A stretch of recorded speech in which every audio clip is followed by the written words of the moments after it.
हर हर महादेव दोस्तों। आज हम आपको एक ऐसी पवित्र कथा सुनाने वाले हैं जो भगवान शिव के आध्यात्मिक महत्व को साफ कर देती है।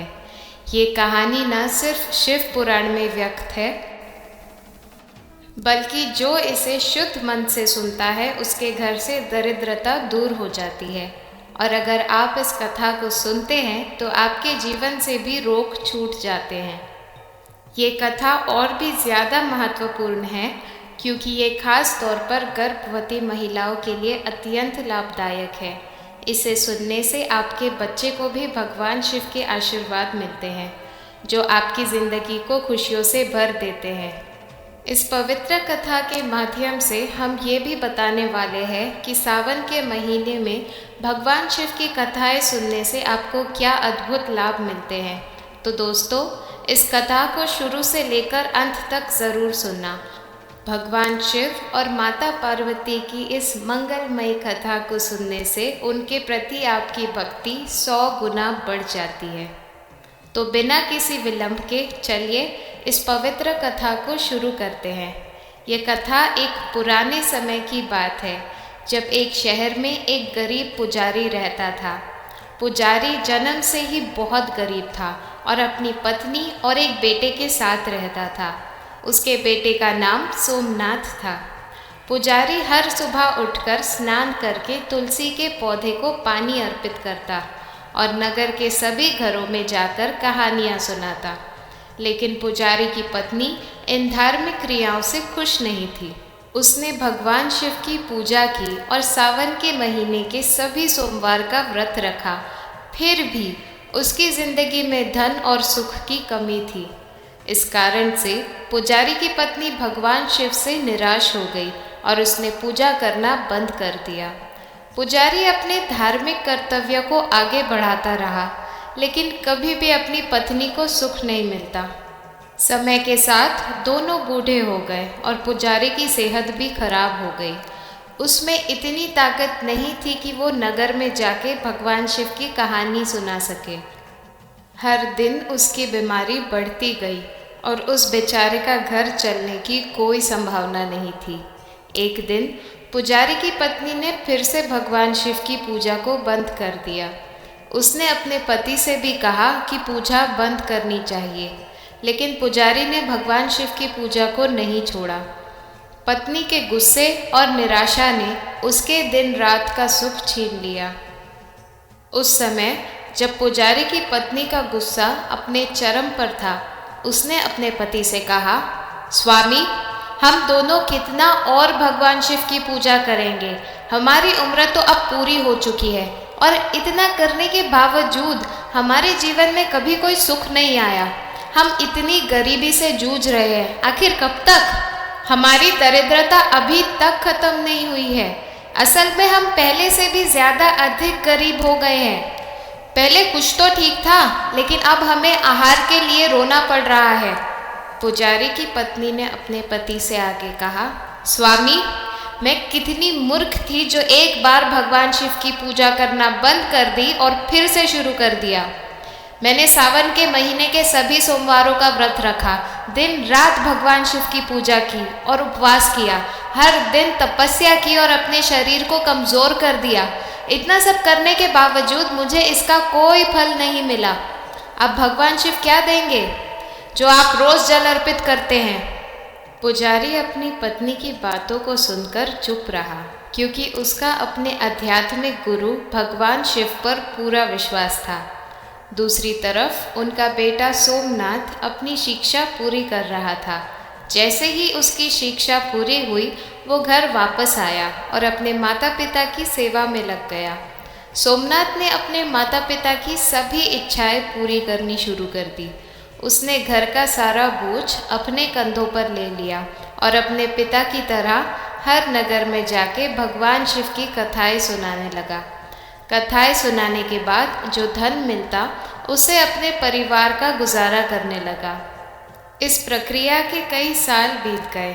एक दिन सोमनाथ ने शहर के प्रसिद्ध शिव मंदिर में पूजा के बाद वहां उपस्थित भक्तों से कहा, भगवान शिव की इस पवित्र कथा को सुनने वाले की सभी मनोकामनाएं पूरी होती हैं। सोमनाथ की कथा सुनकर शहर के राजा को बहुत पसंद आई। राजा सोमनाथ के पास गया और कहा, मुझे आपकी कथा बहुत अच्छी लगी। क्या आप हर दिन मेरी बेटी को भगवान शिव की कथाएं सुनाएंगे? मैं चाहता हूँ कि मेरी बेटी को एक अच्छा पति मिले। इसके लिए मैं आपको हर दिन भिक्षा के रूप में बहुत धन दूंगा। राजा के इस वचन को सुनकर सोमनाथ खुश हो गया और उसने राजकुमारी को हर दिन कथा सुनाने की जिम्मेदारी ले ली। राजा ने सोमनाथ को अपनी बेटी को हर दिन कथा सुनाने के लिए नियुक्त किया और अब सोमनाथ हर दिन उस शहर के राजा की बेटी को कथा सुनाने लगा। जब राजकुमारी कथा सुनती तो उससे जो भिक्षा में धन मिलता उससे वो अपने परिवार का गुजारा करने लगा। लेकिन सोमनाथ की माँ को ये सब पसंद नहीं आया और वो इससे खुश भी नहीं थी, क्योंकि वो अपने बेटे के भविष्य को लेकर चिंतित थी। एक दिन पुजारी की पत्नी ने अपने पति से कहा, स्वामी, मुझे अपने बेटे के भविष्य की चिंता है। हमारी जिंदगी जैसे तैसे कट रही है, लेकिन मुझे अपने बेटे के भविष्य को लेकर बहुत डर लग रहा है। हमारे मरने के बाद उसका क्या होगा? क्या हमें हमारी भक्ति का कभी भी फल नहीं मिलेगा? क्या भगवान हमारे दुख को कभी नहीं देखेंगे? जो धन हमारा बेटा राजा के महल से भिक्षा में लाता है, मैं मानती हूँ कि वो धन हमारे परिवार को खिलाने के लिए काफ़ी है, लेकिन बाकी सभी इच्छाएं का क्या? वे कैसे पूरी होंगी? अब भगवान ने सिर्फ पेट भरने के लिए अपनी आंखें बंद कर ली है। क्या हमारा बेटा हमारी तरह जीवन भर गरीब रहेगा? जब माँ पार्वती ने पुजारी की पत्नी की प्रार्थना सुनी तो वो तुरंत भोलेनाथ के पास गई। भगवान भोलेनाथ ने पूछा, देवी पार्वती, आज आप बहुत चिंतित लग रही है। माता पार्वती ने भगवान शिव से कहा, शिव शंभु, आप त्रिकलदर्शी हैं, आप सब कुछ जानते हैं, फिर भी आप ये प्रश्न पूछ रहे हैं। मैं आपको बताती हूँ कि मैं इतनी चिंतित क्यों हूँ। मेरी चिंता का कारण वो पुजारी और उसकी पत्नी है। आप उन्हें क्यों परख रहे हैं? स्वामी, वो पुजारी आपका सबसे प्रिय भक्त है, लेकिन आपने उसके जीवन को सिर्फ कठिनाइयों से भर दिया है। आपने उसे कभी भी उसकी भक्ति का फल नहीं दिया। इसलिए मैं आपसे निवेदन करती हूँ कि आप उसके जीवन के सभी दुखों को समाप्त कर दें, वरना क्या होगा अगर वो पुजारी और उसकी पत्नी आपकी पूजा करना बंद कर दे और उनके हृदय में आपके प्रति विश्वास खत्म हो जाए। ये सब सुनकर भगवान शिव ने देवी पार्वती से कहा, देवी पार्वती, आप चिंता ना करें, क्योंकि हमने उस ब्रह्मांड के भाग्य का बीज बोया है। अब समय आ गया है कि हम दोनों उस पुजारी के घर जाएं और हमें धरती पर शिवलीला करनी है। ये कहकर भगवान शिव और माता पार्वती धरती पर आते हैं और दोनों साधु बन जाते हैं। साधु बनने के बाद वे पुजारी के घर पहुंचते हैं और जोर से कहते हैं, अलाख निरंजन, क्या घर में कोई है? उनकी आवाज़ सुनकर वो बूढ़ा पुजारी घर से बाहर आता है और उन्हें प्रणाम करके कहता है, मुनीवर, आपका स्वागत है। कहिए, मैं आपकी कैसे सहायता कर सकता हूँ? फिर साधु के वेश में भगवान शिव ने पुजारी से कहा, हम आज रात आपके घर में विश्राम करना चाहते हैं। तभी पुजारी मन में सोचने लगा कि वे हमारे अतिथि हैं, मैं उन्हें मना नहीं कर सकता, क्योंकि अगर उन्हें बुरा लगा तो वो मेरे पूरे परिवार को श्राप दे सकते हैं। लेकिन मैं उनका स्वागत कैसे करूँगा? क्योंकि किसी तरह जो धन मेरा बेटा राजा की बेटी को कथा सुनाने के बाद लाता है, वो हमारे परिवार के लिए काफ़ी है और कुछ भी नहीं बचता। तो मैं उनके भोजन की व्यवस्था कैसे करूँगा? इतना सोचकर उसने कहा, मुनीवर, जो धन मेरा बेटा राजा की बेटी को कथा सुनाने के बाद दक्षिणा में लाता है, वो हमारे तीनों की ही भोजन के लिए काफ़ी है। इसलिए मैं सिर्फ एक भोजन की व्यवस्था करने के लिए कुछ भी करूँगा। फिर भगवान शिव ने पुजारी को एक थाली दी और कहा, पुत्र, आज से अपनी पत्नी से कहना कि इस थाली में भोजन बनाकर तैयार करे ताकि हम दोनों का भोजन हो सके। ये देखकर तीनों बहुत हैरान हो गए और बहुत डर भी गए।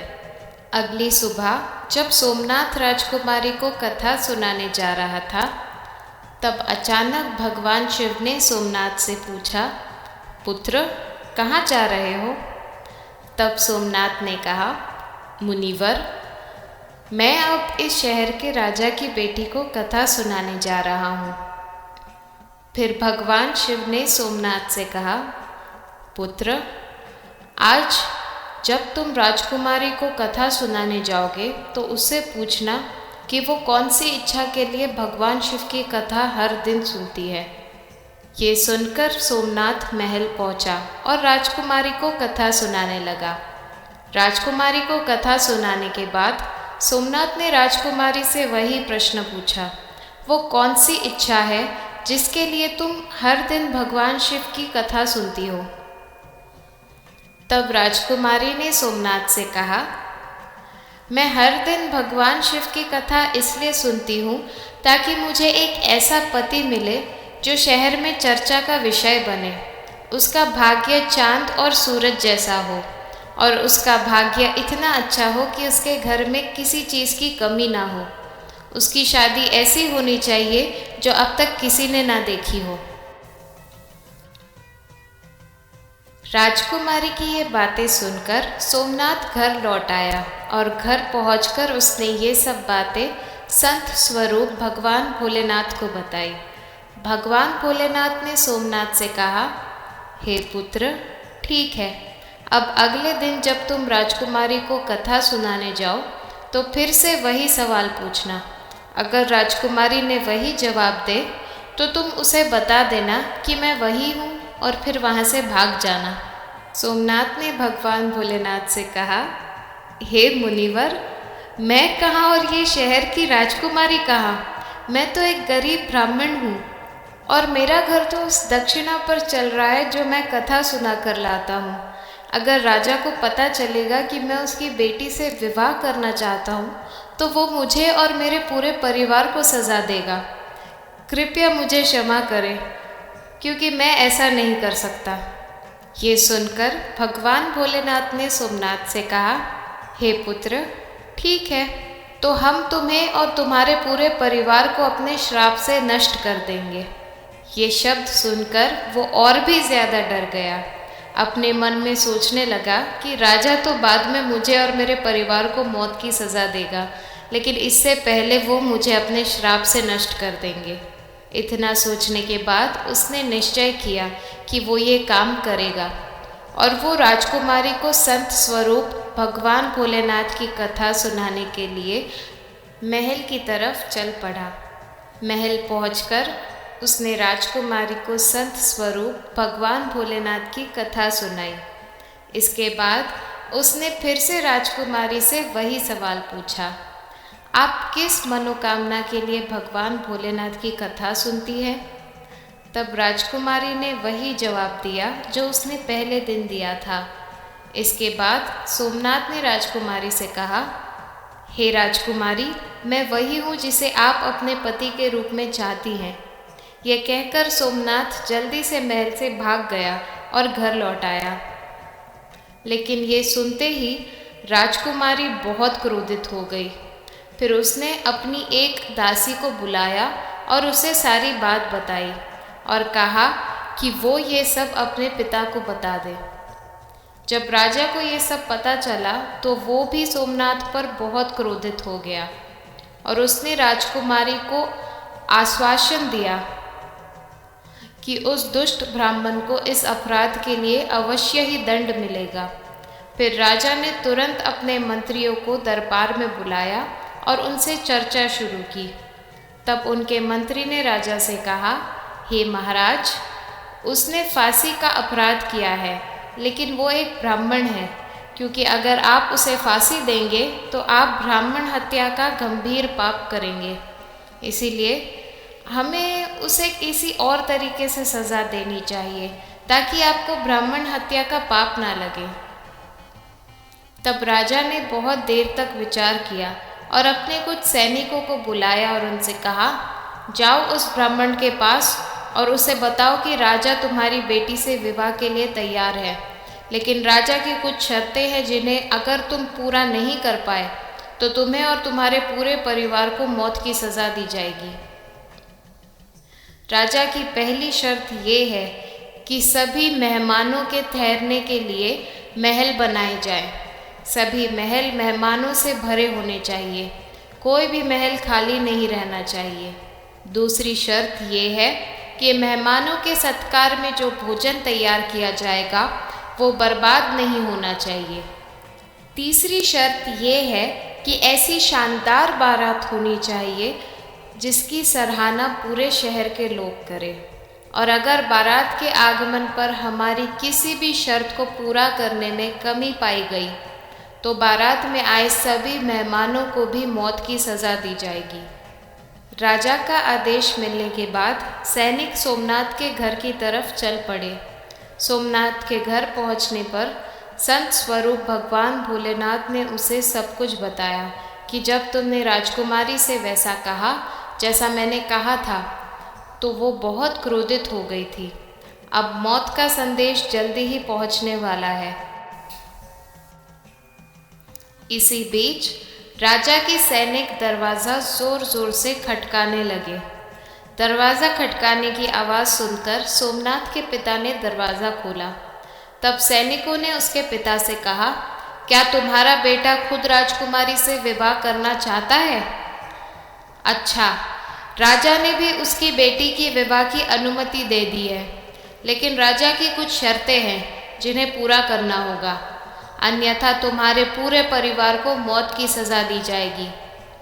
ये सुनकर सोमनाथ के पिता बहुत डर गए और उन्होंने सैनिकों से कहा, हे सैनिकों, हमें कौन सी शर्तें पूरी करनी होंगी?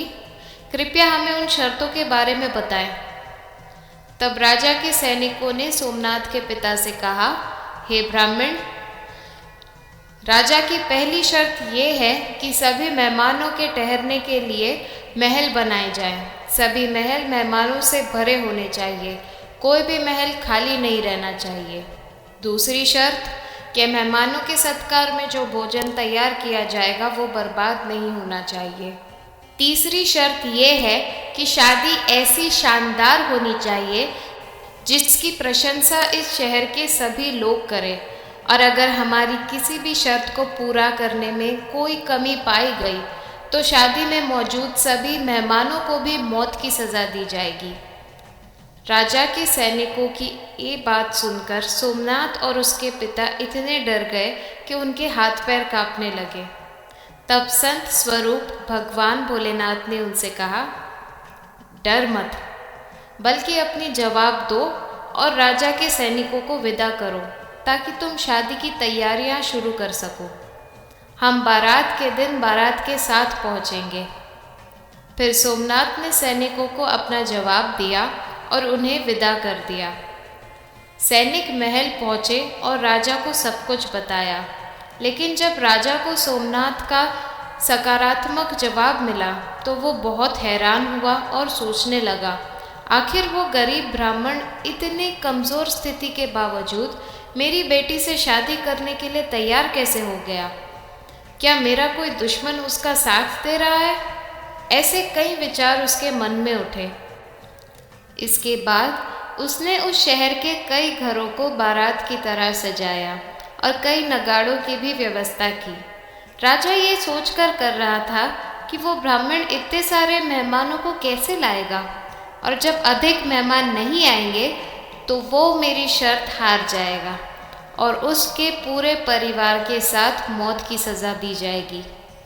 इधर सोमनाथ शहर में जिसे भी अपनी बारात में आने के लिए कहता वो ये कहकर मना कर देते, नहीं, मैं इतनी जल्दी मरना नहीं चाहता, तुम्हारा अंत निकट है, तो हम क्यों तुम्हारे साथ बारात में जाकर मरे। ये सब सुनकर सोमनाथ बहुत परेशान हो गया, क्योंकि अब तक कोई भी उसके साथ बारात में जाने के लिए तैयार नहीं था। फिर शादी का दिन आ गया और शादी के दिन सोमनाथ और ज़्यादा चिंतित हो गया। जब संत स्वरूप भगवान भोलेनाथ ने सोमनाथ को बहुत परेशान देखा तो उन्होंने सोमनाथ से कहा, हे पुत्र, आज तुम्हारी शादी है और आज तुम इतने परेशान हो। बताओ, तुम किस बात को लेकर इतना चिंतित हो? हम यहाँ हैं, तो चिंता मत करो, हम तुम्हारे साथ हैं। फिर सोमनाथ ने भगवान भोलेनाथ से कहा, हे मुनिवर, आपको बताने का क्या ही फायदा, मेरा भाग्य ही खराब है। जो किस्मत में लिखा होता है वही होता है। ये कहकर वो तैयार हो गया और उनके साथ महल की तरफ चल पड़ा। फिर भगवान भोलेनाथ ने सोमनाथ की बारात में जाने के लिए सभी देवताओं, भूत प्रेतों और गंधर्वों को मानव रूप में आकर उन्हें सोमनाथ की बारात में शामिल होने का निमंत्रण दिया, जिसकी वजह से सारी बारात नाचते गाते घर पहुंची।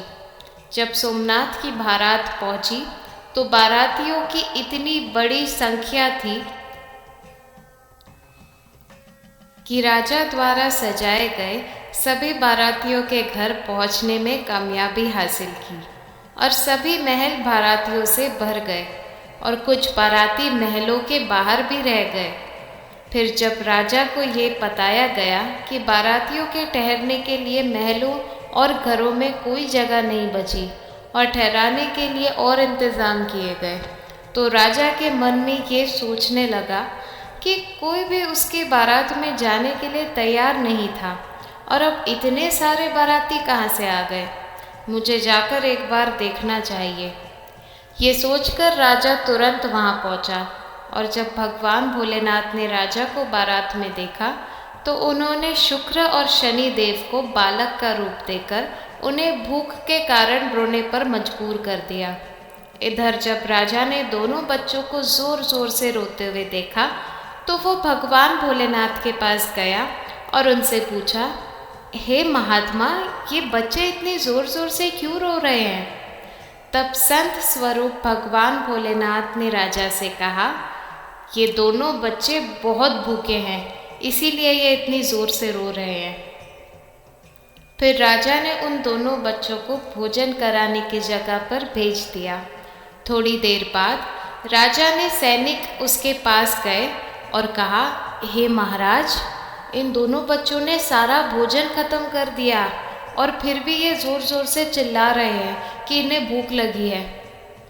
अपने सैनिकों की ये बात सुनकर राजा बहुत परेशान हो गया, क्योंकि अब उसका सारा अहंकार चूर चूर हो गया था। फिर वो दोनों हाथ जोड़कर संत स्वरूप भगवान भोलेनाथ के चरणों में बैठ गया और उनसे कहा, हे संत महाराज, अब मेरी लाज आपके हाथों में है। तब संत स्वरूप भगवान भोलेनाथ ने राजा से कहा, कोई बात नहीं, सब ठीक हो जाएगा।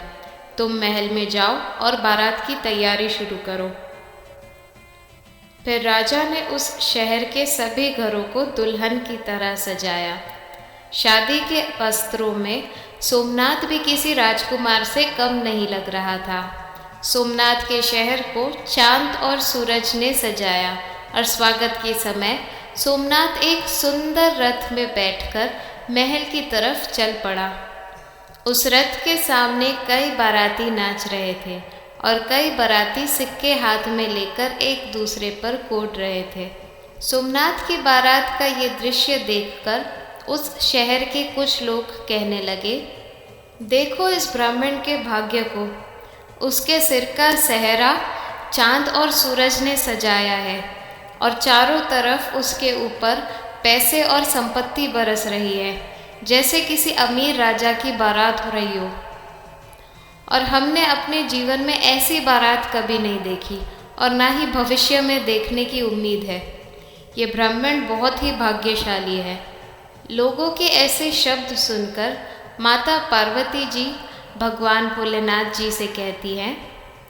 तब भगवान भोलेनाथ जी माता पार्वती से कहते हैं, जैसे ही उसके अच्छे कर्म पूरे होते हैं उसके भाग्य के दरवाजे खुल जाते हैं।